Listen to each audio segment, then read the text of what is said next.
I'm Ben Stout with BasTech Incorporated. We were started in 1994 as an additive manufacturing service bureau.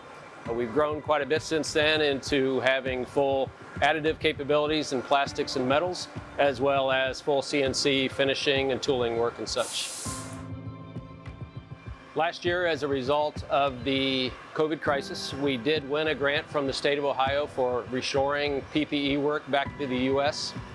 And with that, when we were tooling up our program, we did utilize some of those funds to purchase the VM3, as well as a plastic injection machine to help take this program into higher volume production. We did choose the VM3 for a couple different reasons. We were looking for productivity, accuracy, and trouble-free operations. Really, with this program and some of the tolerances we were trying to hit, the precision of the VM3 really worked out well for us. And the productivity, more efficient cutting than we were using before, really was an asset for the operations of it. We do really good at getting our tolerances close on our additive metal parts, but there's always areas that we have to get tighter and closer. We're machining parts today that we have tolerances of plus or minus half a thousandth. That's really tight tolerance for mold work, but the VM handles that. As far as different materials, we have run a lot of different materials across this VM other than just what we do with additive manufacturing.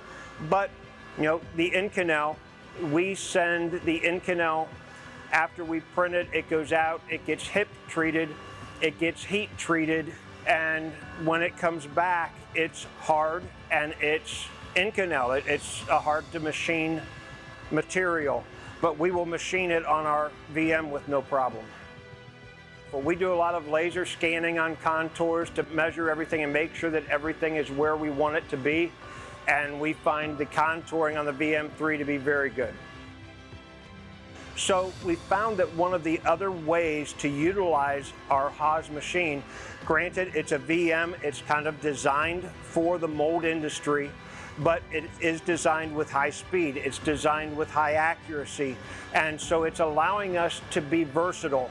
We'll do a lot of different things in one day. We may be machining a mold in the morning, and we may be doing piece parts in the afternoon.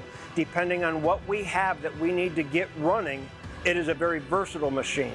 So again, the accuracy, the speed, the cooling capabilities are all tying in with our additive to give us a quality precision parts for our customers, whether it is injection molds, wax molds, or piece part production. We can do all of it. Having the multiple technologies of BasTech between additive and high-end CNC has really turned out to be a benefit for us.